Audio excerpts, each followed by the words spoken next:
Hello there. Bravo is back again. Today we're going to Canada, 1976, the Olympics.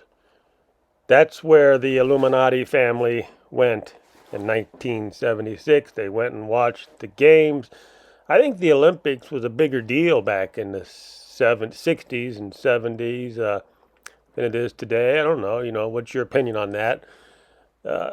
These tapes are I don't know. They don't do much for me, but I'm going to go ahead and show them anyhow. What do I want to talk about today? Cryptocurrency.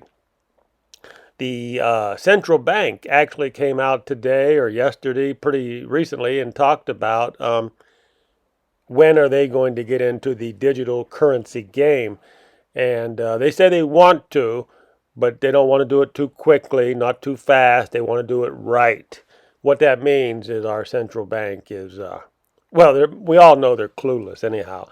Back when there was a housing bubble, the Federal Reserve actually said there was no housing bubble. That was, yeah, back in '05, '06.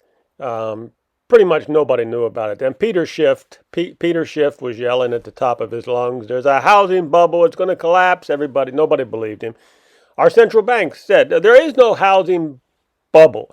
And then when it started to bust, I think it was like '08, somewhere around there, or is either late '07 or '08. Then they started questioning the central bank. They said, well, how about if the housing prices go down? All of a sudden, price of housing was starting to go down. Never done before. People were questioning the central bank, and the central bank said, oh, no, no, no, there is no housing crash going on. There's never been a housing crash in the history. What I'm trying to say is the central bank is either extremely stupid or they're lying or a combination of both.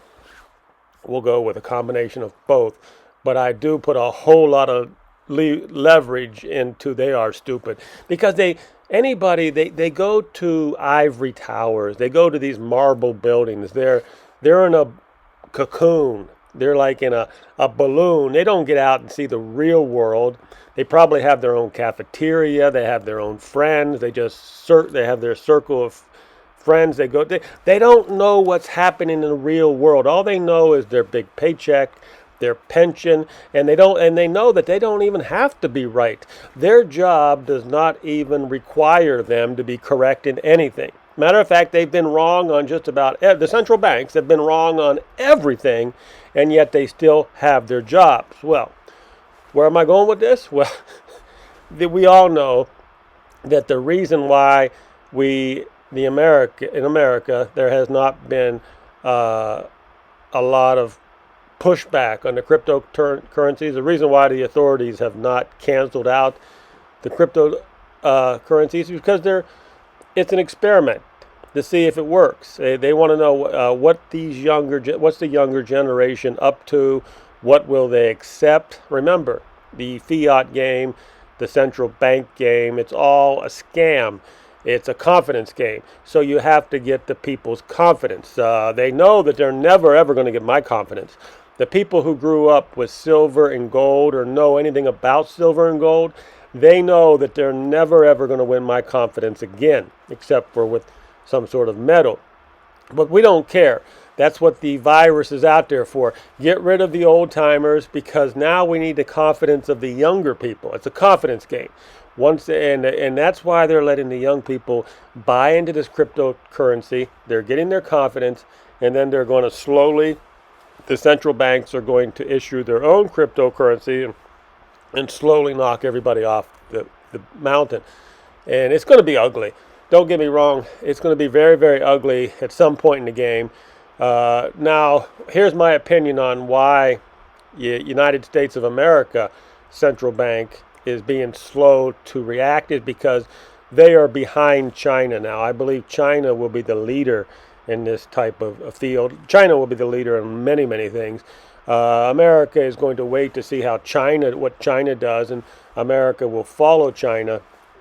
Bottom line, China is going to be the leader in this sort of thing. But it's going to be interesting. The last time we've had some sort of scam like this, every scam is different, remember, but You got to go back to like the Ponzi scheme, actual Ponzi. What he dealt with stamps. I think there was an international stamp union, and he was buying stamp coupons, and the whole Ponzi scheme went around stamps. And stamps have been in history. Stamps have been like a currency.